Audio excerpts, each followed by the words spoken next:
வணக்கம். நமக்கு எண்கணி ஞானத்தையும் வேத ஜோதிட ஞானத்தையும் ஆன்மீக ஞானத்தையும் வழங்கிய அனைத்து குருமார்களுக்கும் நன்றி. அண்ட் அதே வேளையில் இது ஒரு ஜோதிட விளக்க வீடியோ விருப்பம் இல்லாதவங்க கடந்து போயிடலாம்.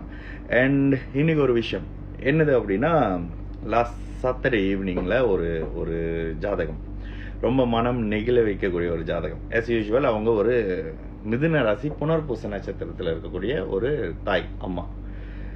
அவங்களுக்கு கடந்த 2 வருஷமா ஒரே கவலை. என்ன கவலை? குழந்தையோட ஜாதகத்துல செவ்வாய் 8ல் இருக்காரு. 8ல் இருக்கக்கூடிய செவ்வாய் 2025க்கு மேல தசை நடத்த போறாரு. அவங்களுக்கு அவ்வளோ கவலை பேசுறப்ப. இன்னொன்னு ஒரு நல்ல விஷயம் என்னது அப்படின்னா, ஜோதிடம் பார்க்க வர்றவங்க இப்ப நிறைய ஜோதிடத்தை புரிஞ்சுக்கிட்டு வரீங்க பாத்தீங்களா? சூப்பர், இதுதான் தேவை. இப்ப வெளியில இருந்து இது அது அப்படின்னு சொல்றப்ப சில குழப்பங்களுக்கு நீங்க உங்களுக்கே விடை தெரியும். ஓகேங்களா? இன்னொரு விஷயமும் அவங்ககிட்ட விளையாட்டு வாக்குல சொல்லியிருந்தேன். என்ன, மற்றவங்களுக்கு பார்க்குறப்ப நல்லா வரும், நமக்கு பார்க்குறப்ப வராது, அதானே அப்படின்னு கேட்டேன். அப்போ அவங்க சிரிச்சாங்க. ஓகே, 8ஆம் இடத்தில் செவ்வாய் இருக்கிறார். துலாம் லக்னம், 2வது அதிபதி, 7வது அதிபதி 8ல் இருக்காரு. 2025க்கு பிறகு தசை நடத்த போறாரு. அண்ட் லக்னாதிபதி 11ல் சந்திரன் திக்பலம் சனியோட சேர்ந்து. ஓகேங்களா?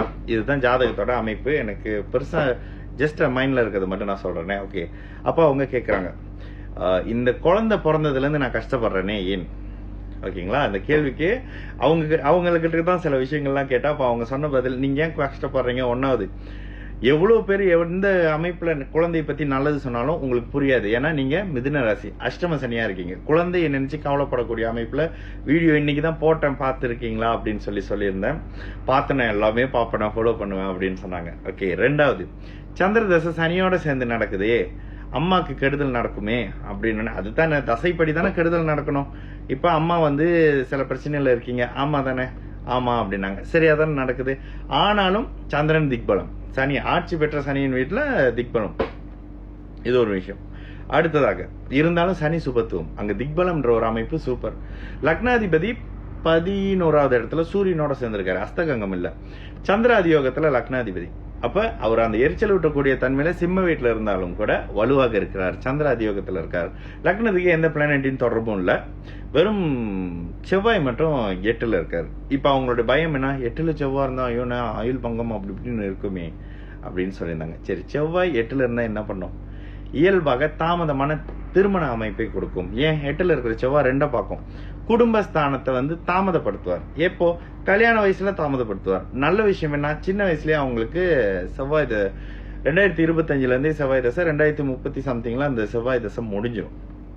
ஸோ இதெல்லாம் விளக்கி அதுக்கு பிறகு செவ்வாயின் வீட்டில் இருக்கக்கூடிய ஏதோ ஒரு அமைப்புல தசை அப்படி இப்படின்னு சொல்லி சில விளக்கங்களை சொல்லியிருந்தோம். சரி, முதல்ல இதெல்லாம் ஏன் சொல்றோம் அப்படின்னா, ஒரே ஒரு விஷயம் தான். 8ல் இருக்கிற பாவ கிரகம் உடனே ஆயுளை கெடுத்துருமா? இல்லை, இது தெளிவா புரிஞ்சுங்க. லக்னம், லக்னாதிபதி திரும்பவும் அங்கதான் நிற்போம். லக்னம் எப்படி இருக்கு, லக்னாதிபதி எப்படி இருக்காரு? லக்னாதிபதியே பாவரா வந்துட்டாரு. அவரு லக்னத்துக்கு 6லயோ 8லயோ நட்பு ஸ்தானத்துல மறைஞ்சி, அதுக்கப்புறம் அவர் சுபத்துவமும் சூட்சும வலுன்ற கேதுவோட மட்டும் சேரக்கூடிய ஒரு தன்மையில இருக்கும் பொழுது சூப்பர். இது பாவருடைய லக்னமாக இருந்தா. சுபரா இருந்தா கண்டிப்பாக 1லயோ 5லயோ 9லயோ இருக்கலாம். ஓகேங்களா? இது ஒரு அருமையான ஒரு அமைப்பா வந்துடும். எந்த லக்ன சுபரா இருந்தாலும் அந்த இடங்கள்ல இருக்கும் பொழுது சூப்பர்.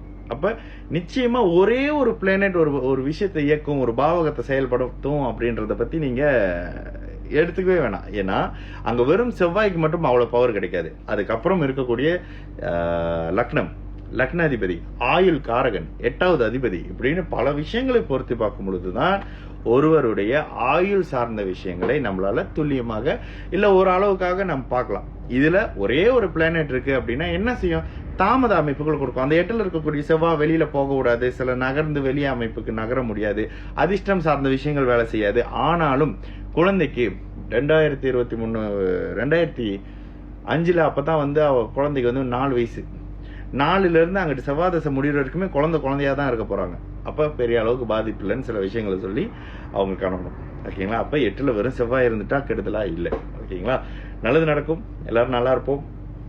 வணக்கம்.